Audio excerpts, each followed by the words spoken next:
What you're about to see is a matter of human record. Explain it? We cannot. Disprove it? We cannot. We simply invite you to explore with us the amazing world of the unknown, to take that one step beyond.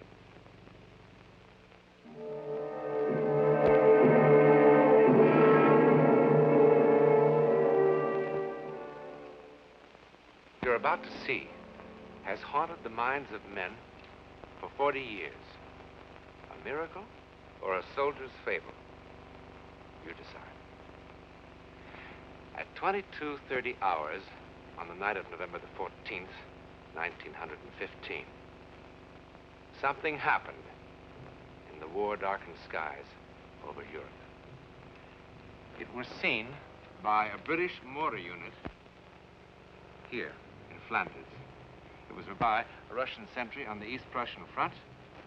It interrupted the maneuvers of an Italian infantry company here. It was observed by an Allied reconnaissance plane over the English Channel. Thousands of soldiers from all the nations of Europe ultimately were involved. But in the beginning, there were only 4.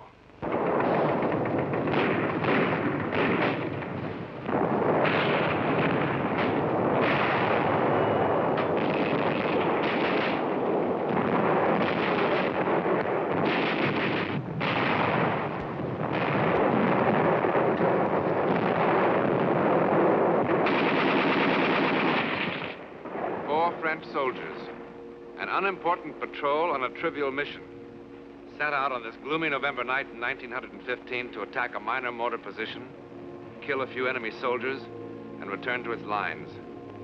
Indeed, a modest beginning for what is now just seconds away.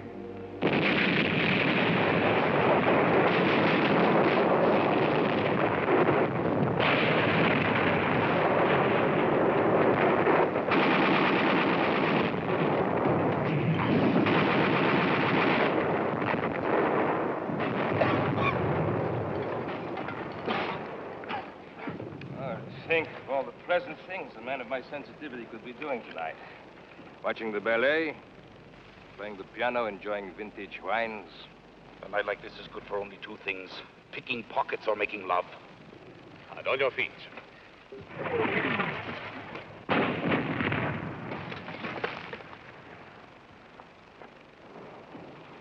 On your stomach, on your feet, on your stomach, on your feet. Oh, what an unpleasant war. Those flares, do they mean they've seen us? Probably. What will happen? If they kill enough of us, the next ration of schnapps. If we kill enough of them, perhaps they let us take a bath. It must feel strange to kill for the first time. Strange. Actually, I enjoy it. Each time I kill, I think there's one less Boche between me and those lovely bottles of wine gathering dust in my cellar. When's that blasted thing going to fall? Probably hanging from a parachute. Where do you see a parachute? How can it just hang there? It's so bright. Come on. Burn up. Fall.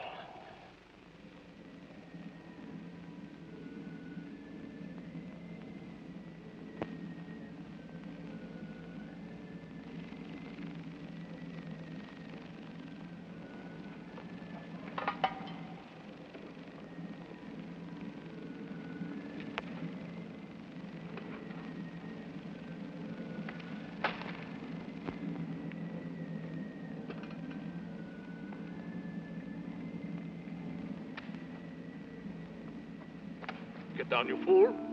Get down, you'll get your heads blown off. Come back here. Come back, pick up your guns. Come back here. What are you running from? It is only a dirty bush. Pick, it is just a flare.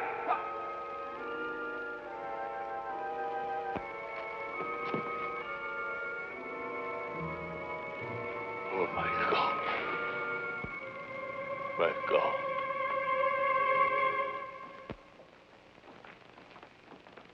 On your feet. On your feet, you up. At ease, as you... No need for formality. I'm Captain Tremaine of the Adjutant General's office. I've been appointed to defend you at your court-martial tomorrow. Tomorrow? What's the big hurry? It's the cooks they should court. They're poisoning the whole army. I don't know why they chose me.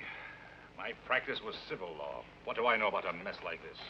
It's reassuring to know that our defense is in such good hands. But there's not much of a defense, soldier. Obvious what happened. The charges say it all. Cowardice in the face of the enemy. Cowardice! It wasn't that at all. Quiet.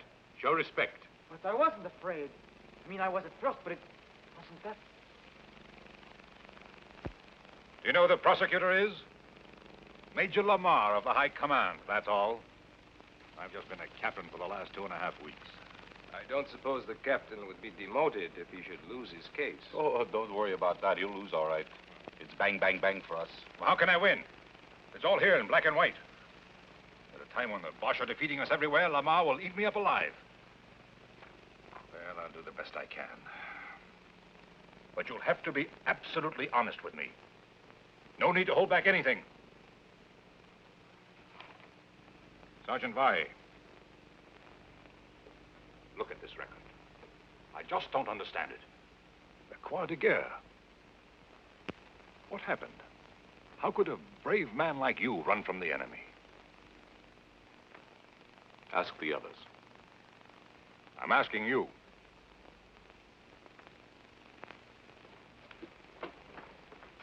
Look, they're going to make an example of you men. That's why they're doing it so fast. Don't you understand that? Sir, ask the others. I really don't want to ask any of you. I don't like to defend cowards. Why do you call us cowards? What did you want us to do? At first I was blinded by the light. I couldn't see anything. And then I wasn't in the shell hole anymore. I wasn't. I was home. Home? Yes. I was home. No, it wasn't my imagination. I was really there. It was morning. I was in the kitchen. Mama was pouring milk for breakfast. And Papa was putting on his working shoes and talking about the day's work. My little sister was there. And through the window I could see the sun, the way it hit the fields. And a flock of birds. I was home. And I was happy. And then I felt the rifle in my hand, and I thought, what am I doing with this? So I threw it away. I was home. In the middle of the battle, a light blinds him, and then he's at home. Has a doctor examined this boy lately? Look, why don't you let us alone? Did we ask for you? No, and I didn't ask for you. All right, then, goodbye. There is no way to speak to an officer. Get him out of here! Pauline, shut up or I'll bat your head in. You want to know where I was?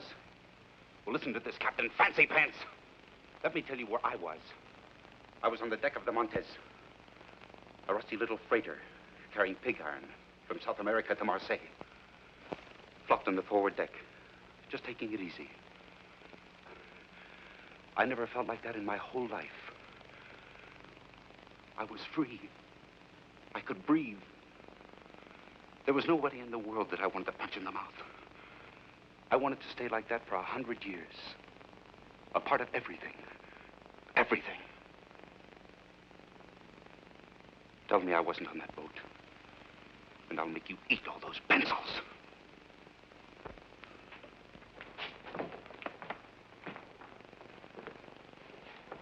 I'm sorry, sir, but what can you expect in today's army? When that flare burst, I really didn't see a thing. Well, that's better.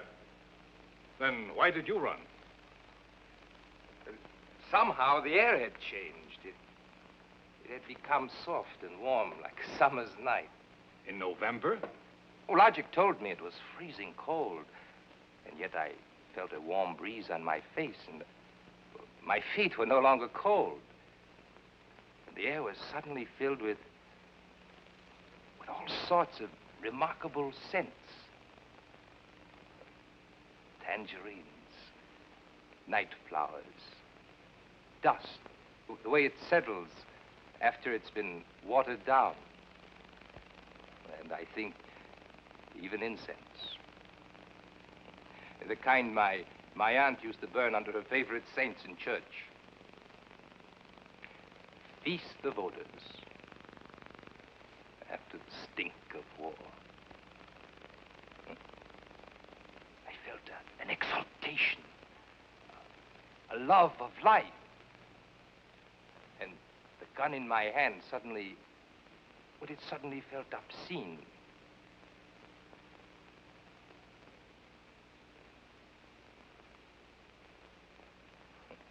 Obscene.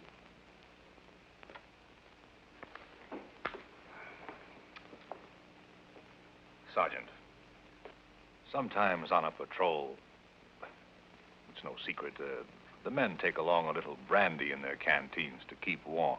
Ha! Now we were all drunk. You're all talking like drunks. Nobody had a drop. What did you see, Sergeant? I'm going to look like the world's biggest fool. I was in the kitchen. Mama was pouring milk. I was on a freighter, carrying pig iron. Like incense my aunt used to burn under her favorite saint. They'll laugh me right out of the courtroom.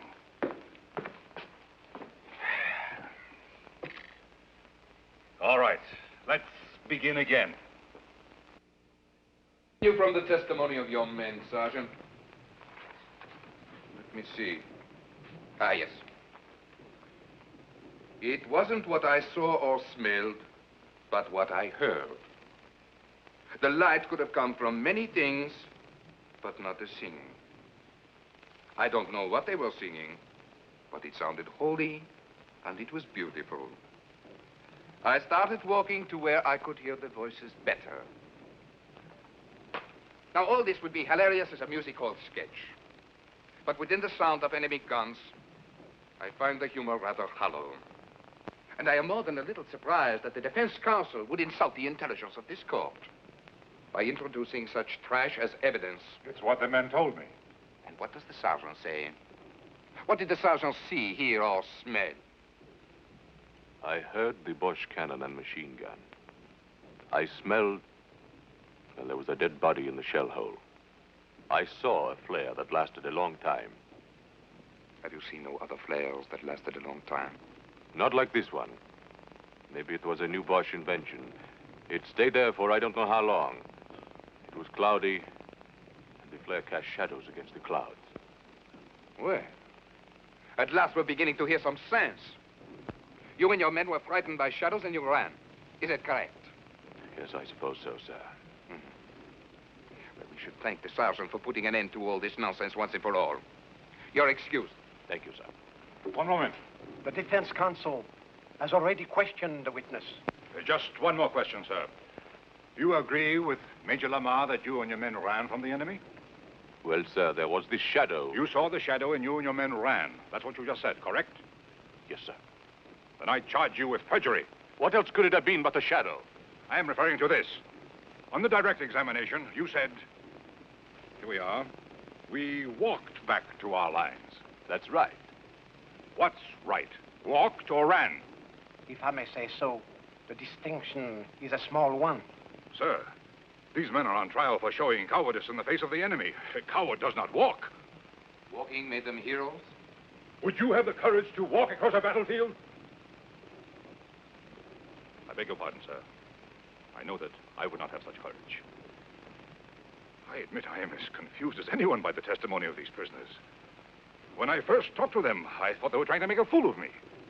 And what made the captain change his mind? Nothing, but that there's an incredible sincerity about these men. It has been my experience that men on trial for their lives are always incredibly sincere. Nevertheless, I insist that the records show that they walked. That the aforementioned soldiers are guilty of having shown cowardice in the face of the enemy. And by a unanimous vote, this court condemned them to the penalty of death by shooting, as provided for by the Code of Military Justice. This court is adjourned. Aye. Face. All right. What?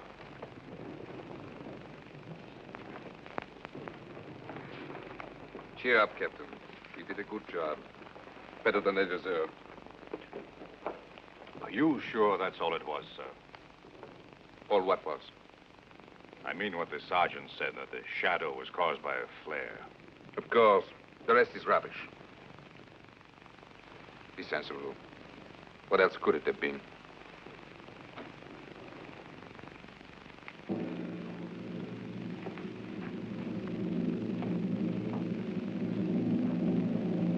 What else could it have been?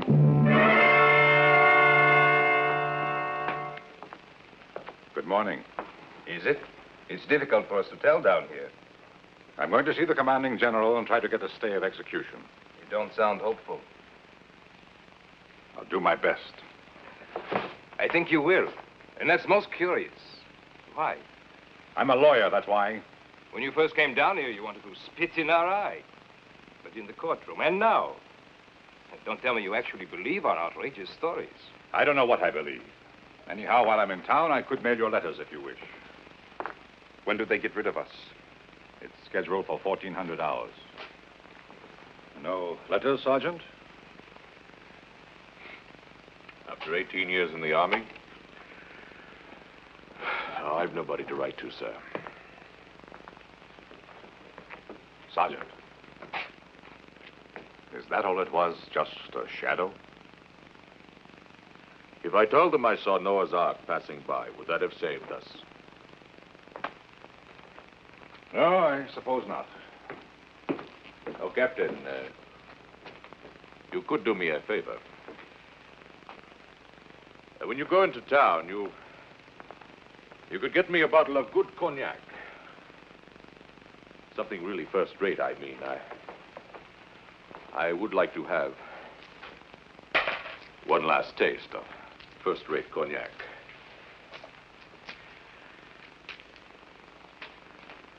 Of course.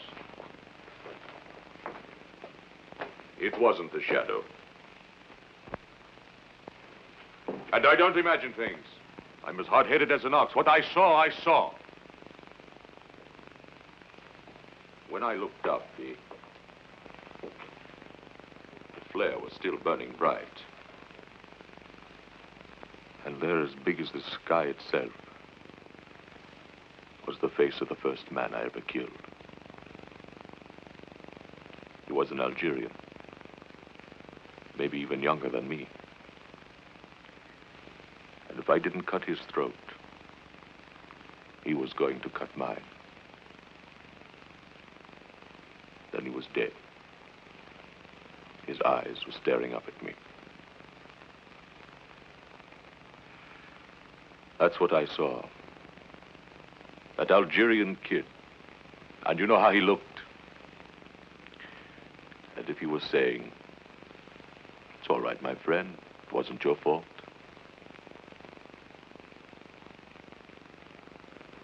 That didn't make me feel any better about it. For there I was again with a gun in my hand and a belt of grenades around my neck. And if it wasn't my fault that Algerian kid was dead, well, then whose fault was it? You think I would say something like that in court and let them laugh at me, too?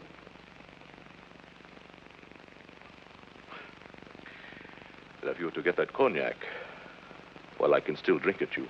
Better hurry, sir.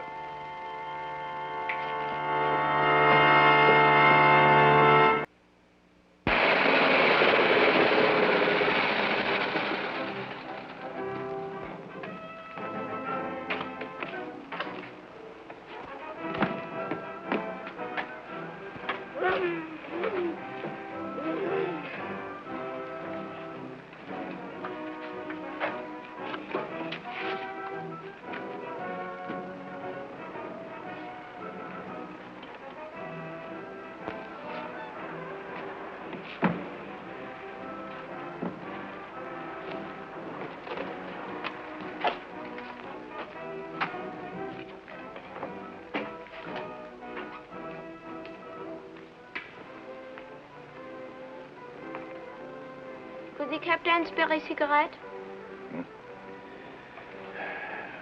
Take them all. Thank you, sir. Oh, thank you. My grandfather will be so happy. You see, we are all that's left of a family of 7. I'd like to return the captain's kindness. That's all right. Would the captain like a sack of white flour? At a reasonable price. No thanks. Or fresh butter or eggs? I have a fine Polish ham. Does the captain need any potatoes? A gold watch, in perfect condition. Solid gold. Bite it. Not after 2. Can't be that late. 10 after 1. My grandfather thanks you for the cigarettes. Can you get me some cognac? But of course. It's got to be first class. First class cognac is expensive. Doesn't matter. I'm not bringing them anything else. Pardon? I've got to have it right away. Have to be back at the prison before 2 o'clock. Our house is at the edge of town. Get in. I'll direct you.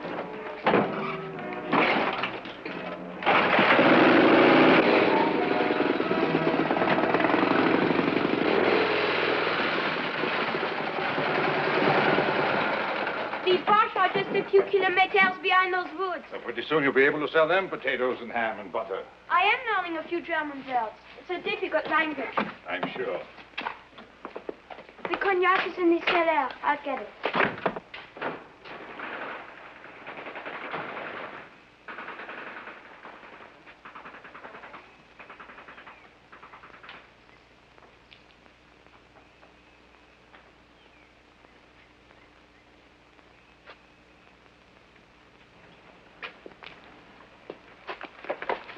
You do not need a gun. I threw mine in the river. I've been walking through the trees for I don't know how long. I'm tired. Very tired. For me, the war's finished. Let someone else call ready, aim. And let someone else call fire. And let someone else watch 10 young soldiers of the fatherland fall dead on the parade grounds. What? Warning to cowards, says the field marshal. An example. Let someone else do it. What are you talking about? What if they were telling the truth? What? Cowards. They didn't look like cowards. What are you talking about? What if each one really did see something? See something? What? You wouldn't believe me. See something? What? Where? What? There will be no execution until further notice. I'll give you my reasons later. Yes, I sent you an official order. When were your men to be executed? Sometime late today. Operator. Operator. I want to talk to someone in the International Red Cross. Someone with authority to contact the German commander of this sector. Hurry. This is an emergency. Of everything that happened, perhaps the final miracle was the chance meeting of 2 enemy soldiers because a sergeant wanted a taste of cognac. Within 24 hours, similar reports were coming in from all over Europe. Actually, no one was ever sure of what happened in the sky that dark November night. Ours is one version of the story. There are many others. But the one fact to remember is that more than 1,000 men did see or sense something. In any event, it is a matter of public record that for a while, men could not kill each other. And in the end, if all else is false, that is miracle enough.